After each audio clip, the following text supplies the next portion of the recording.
mootummaa bukkee ga'ee Andu'aalemiin ganama qabamee achumaan iyyuu dhaggeeffadhu.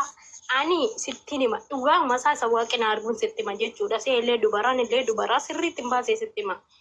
Mucaan kuni saatii torbatti saatii sagalitti argamte jechuudha. Hiraata wajjin nyaatanii saatii sagalitti argamte bukkeedhaa deemtee achi sanaan booddee gaafa saatii sagalitti mana akimii geessanii jedhanu mucaan akkuma sanaan lubbuun ishii darbe dhaggeeffadhu sitti hima.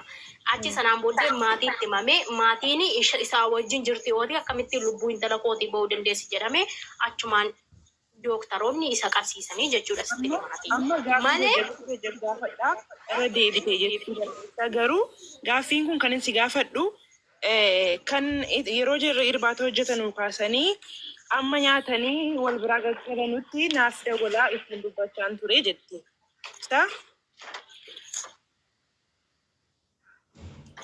Kun dubbii dhugaa rabbi. Achi ka'anii immoo kanaan dura loltee adda addaa yeroo miira keessa galee ajjeesuu ni danda'a. Inni qabamuu qaba jettu. Inni miira keessa galaan yoo hin taquxaaxaru laa garuu walloltaan qaban dhugaa rabbi.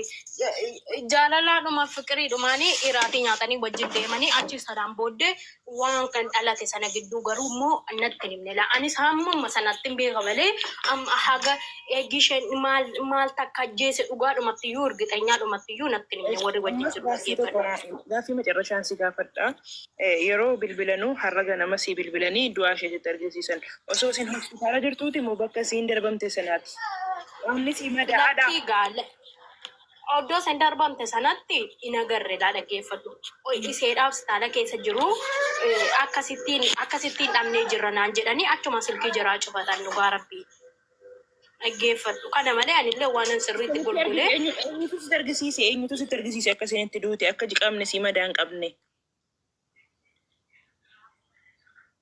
Dhaggeeffadhu sitti ni maatii fakkeenyaaf mana miti dhaggeeffadhu namni biyya arabaatii foqirraa kufuun filiitii isaatu ba'a dhaggeeffadhu garuu gaafa itti fuula seetti iyyuu madaan hin jiru intala kana dhugaa rabbii dubbatuudhaaf waraabne malee fuula seettu madaan hin jiru. Eenyutu sitti dawwale? Sitti dawwale? Dhaggeeffadhu sitti ni maatii laala lubbuu dhaggeeffadhu akka si taradda'u ani riyaasaa ana jaalallee waggaa lamaati sitti ni maatii naa dawwala amma fakkeenya si jaalalleen keessi hin dawwalu. Akka sana naa dawwala malee walitti hidhannaa obbolummaa obboleettii hiriyyummaa ollaa walitti hin qabnu dhaggeeffadhu. Isa siin duute si argisiisaa ture jaalalleen kee kun. Har'aa eeggii maatiin ishee dhaqee booddee eeggii isheen raawwattee booddee hospitaala keessa normaal ciiftee ma jirti bakka sanatti hin argilaan dhaggeeffadhu malee ergixeenyannatti waan isheen abaluu ajjeese iyyuu hin beeku jara keessaa dhugaa dubbatuudhaa fi rabbitu beeka bukkeen hin jiru wanna ta'eef. Amma fakkeenya namni kufuu dhiigaa hin falaxama jechuun namni kufuu hin falaxama fooqirraa mataan faasi dhiiga isaan normaal intala fuula laaleera fuula see normaaliidha mucaan kun. Maal asabee sitti argisiise mucaan sitti bilbilee kun maal asabee viidiyoo nama du'e tokko sitti argisiisa qaamni mootummaa sun saatii sana hin qaqqabne. Dhaggeeffadhu kasitti ni maatii qaamni mootummaa hospitaala keessatti haadhaaf abbaa bukkeedha maal dalagaa tanaazaa bukkee dhaabbataa. Itoophiyaadha barbuu wantichi biyya biraa sitti fakkaate tanaazaa namaa viidiyoo gootee gadhiifte yoo ofii keetti rabbiin isa jaalladhu. Guys maal jettu mucaa kana? Qaamni mootummaa biraan qaqqabne osoo silkii akkamitti jaarsisii biraan jiru hiriyaan si yookiin booytii. Dhaggeeffadhu kaalaa siifa galuuti laa. Siifa galu sirriitti dhaggeeffadhu laa lubbuu bakka kanatti maatii ishee eeggii dhufanii booddee eeggii Andu'aalemiin qabame booddee intalli duutee ciiftee jirti abbaan fedhe walitti galee ilaaluu danda'a hospitaala keessatti.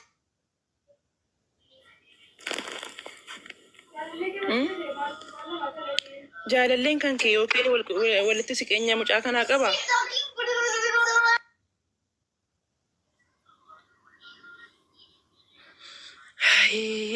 Mucaan sabiyyee.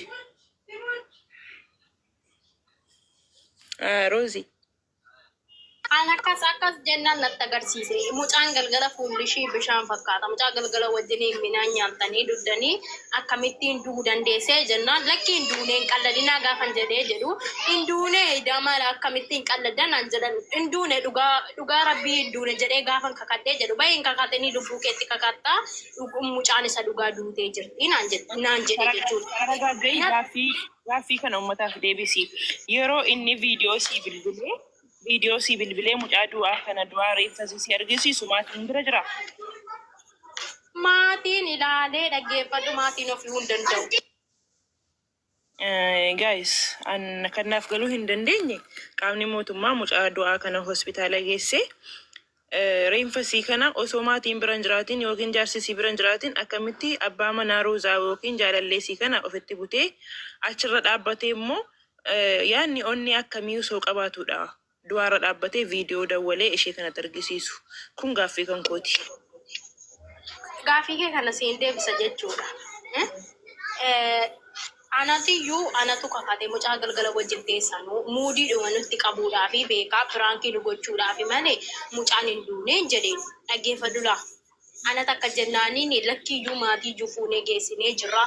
Inni iyyuu Andu'aalemiinis qabamee jira hooti jedheetumayyuu natti agarsiise malee ganama qabame laa inni mucaan hospitaala bultee dhugaa dubbatuudhaaf malee akkana namni keenya aga fedhe yaaduu danda'a aga fedhe immoo walitti illee bu'uu danda'a uummanni Oromoo silayyuu ajandaa jaallata garuu kan mucaa kanatti itti gaafatamuu qabu dhugaa yoo achirraa of darbattes kan beeku yoo ofii isaatii ajjeeses kan beeku abbaa warraa isheetidha amma haala gabaabaadhaan sitti hima ijoollee bukkee jiran uumaan beekan dhaggeeffadhusitti nima warraa si caala jaarsa keetu beeka yookiin jaalallee keetu beeka maaliif jechuun Esha senduute hospitaala duuka hordofee deemee viidiyoo ati amanuu dhabdeennaan yaanni maaltu beekaa sumatu yoo kana lubbuun keessaa beeraa jettee mirkaneeffachuuf dabaluu ni dandeessa. Digala.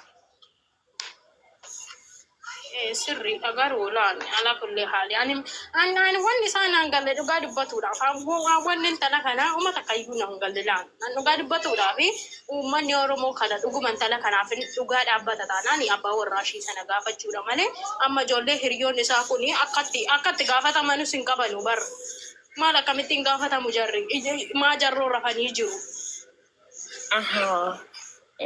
Maaliif waan ishii akkamitti qabamuu dhiise ollaa isaatii bakka inni abbaa manaa hin jirretti sababa dhaqee viidiyoo siinaasaa turetti ayyuma maaliif hin qabamne? Bakka dhaggeeffadhu ka bakka abbaan manaa hin jirree miti bar. Abbaan manaa achitti qabsiifamee eeggii deemee booddee maatii ishee eeggii arganii booddee amanuu dideen natti agarsiise malee waan biraatiif mitidha.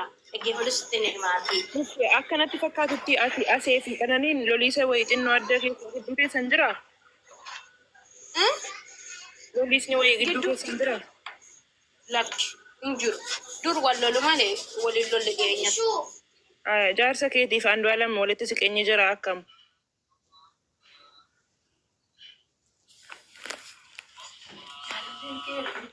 Sirriitti walitti siqeenya qabu.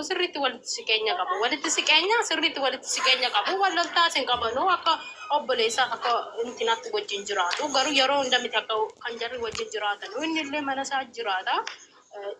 Gaafa intinaan jiru bichaa gaafa wajjin jiru bichaa wal argu laal siigala isaa. Gaafa hojii fa'aa qabadu duwwaa wal argu malee intina jireenyi isaa wajjin miti.